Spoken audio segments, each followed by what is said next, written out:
The histories of the US intervention in Vietnam generally start in March 1965, when US Marines stormed ashore at Da Nang, to be met by a bevy of Vietnamese beauties holding signs saying, "Welcome, gallant Marines." But in fact, the United States had been deploying considerable forces in the country long before that time, including a new weapon system that was really starting to come into its own, and which would soon become a standard feature in militaries everywhere: the helicopter. The US Army started deploying helicopters to assist South Vietnamese forces in 1961, and these were soon being used to develop ideas on a new concept: air assault, that saw infantry delivered directly to their target area to engage the enemy immediately. In January 1962, US Army H-21s conducted a surprise attack on Viet Cong forces, dropping off 1,000 ARVN paratroopers in rapid relays and inflicting a heavy defeat on the insurgents. The idea definitely had huge merit, allowing smaller numbers of troops to be effective over much greater areas, but there was one problem. When coming into the landing zone, the helicopters were horribly exposed to hostile fire, and as the Viet Cong adapted to the new threat, losses began to mount. It was swiftly appreciated that suppressive fire was needed during the approach and departure of the vulnerable aircraft, and that pintle-mounted machine guns mounted on the transports themselves didn't provide enough cover. A rapid solution was tried when the first of the new Bell HU-1s, as they were then designated, was deployed to Vietnam in late 1962. This powerful new turbine-powered helicopter had better performance than the earlier piston engine designs, but the first models of the new Hueys had small cargo compartments which limited their troop carrying capacity, and so a number were converted into a new configuration: gunships. Initially a field adaptation that saw a machine gun and rocket pod fitted either side of the cabin, the Hogs, as they would soon be named, became a standard feature in helicopter operations throughout the American intervention. But though these gunships were built in considerable numbers, including the purpose-built UH-1C, they were always recognised as a stopgap. The early conversions, once laden down with weaponry, had difficulty keeping pace with the transport that they were supposed to escort. Plus, as the Huey was designed originally as a transport itself, it was susceptible to battle damage that it had never been intended to endure. To be honest, the success of the Hogs is more a tribute to the brilliance of Bell's basic design, but it was always a limited aircraft for the role it had been shoehorned into. What was required was a properly designed helicopter, very heavily armed and armoured, that could escort the more delicate transport helicopters to their landing zone, utterly wreck any enemy on the ground, and take a measure of combat damage: an attack helicopter. Bell, builders of the Huey, had already recognised the problem and were working on a solution. In December 1962, they began construction of a new helicopter to test out their ideas on this: the Bell 207 Sioux Scout. I've done a video on this already, which I shall link to at the end, but long and the short of this approach was the development of the Bell 209, today better known of as the Cobra. Ultimately, this would be recognised as the correct approach, and attack helicopters are a standard weapon system in most modern militaries. But in the early 1960s, there was no guarantee that Bell's concept was the correct one, and so the US Army explored another approach. And if Bell's idea was to build a fast, agile hunter of a helicopter, rival Boeing's was to build, well, I'd call it a flying fortress, but that has been done before. So let's go with Airborne Annihilator, the ACH-47A. Mind you, the US Army did have their own nickname for the project: Guns A Go-Go. In 1964, the US Army convened a commission, the Bush Board, to figure out what would make a better gunship than the current UH-1Bs that were serving in the role. This considered a number of factors, including current production status and requirements, as well as how much armament and weaponry a particular helicopter could be fitted with and still retain worthwhile performance, which was the biggest issue with the UH-1B Hogs. The board looked at several options, including the Sikorsky S-61 Sea King and Cayman UH-2A Sea Sprite, but determined that the best option was the big CH-47A Chinook. This had only entered service in 1962 and was both one of the most powerful and fastest helicopters in the world at the time.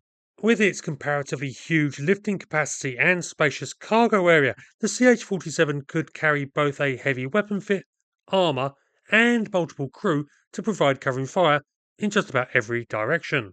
In June 1965, the US Army requested the conversion by Boeing of four CH-47As into AA, standing for Armed and Armoured, CH-47As, which subsequently got shortened to a single A, and the first of these was delivered the following November. The aircraft, who would glory in their individual names of Stump Jumper, Cost of Living, Birth Control, and Easy Money, were all modified from standard CH-47As by having all but 5 of the troop seats removed, along with the cargo hook and winch, the main hold and auxiliary loading ramps, crew heaters, and soundproofing all being stripped from the aircraft. In their place was added about a ton of specially hardened steel armour plating, fire suppression equipment, an engine fuel crossfeed and cut-off system, purpose-built armoured seats for the pilot and co-pilot, and an interphone system so that the crew could communicate during combat. All this meant that the aircraft were all hardened to be able to take heavy machine gun fire, but both stay flying and protect the crew to enable them to keep fighting. But much more conspicuous was the new weapons fit. 2 crewed weapon stations were placed on each side of the ACH-47s, with another in the rear.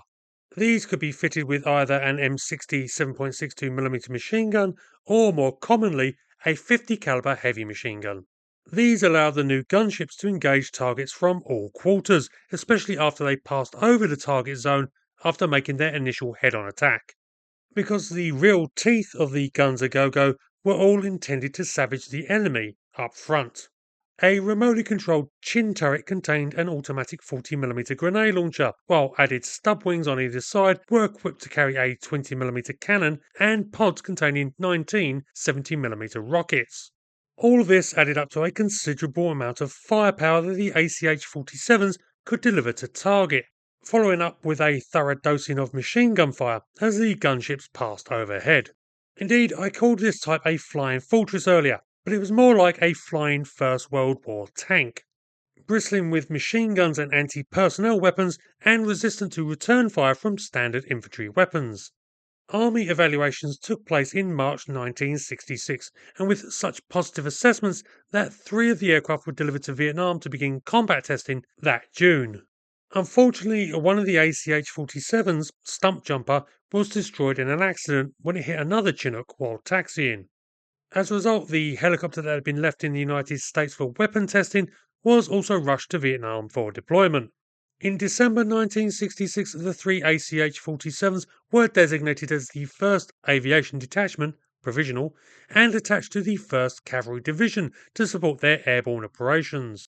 The division had begun deploying Chinooks in a transport capacity in 1965, but had soon come to appreciate the type's heavy lift capabilities. Not just the CH-47's ability to shift artillery pieces and quantities of munitions and troops, but also the way they could roll literally tons of napalm in drums out of the back ramp and onto unfortunate enemy troops below.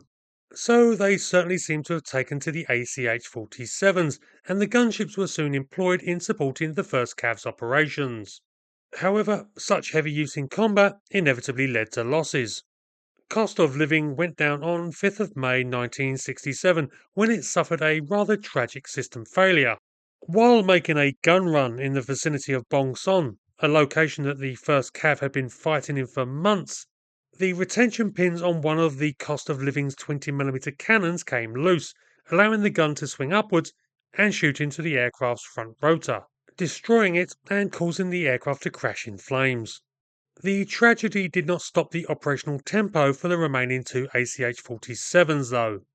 Their ability to soak up enemy fire and deliver devastating and accurate support meant that the soldiers of the 1st Cavalry came to hugely respect the gunships and their crews.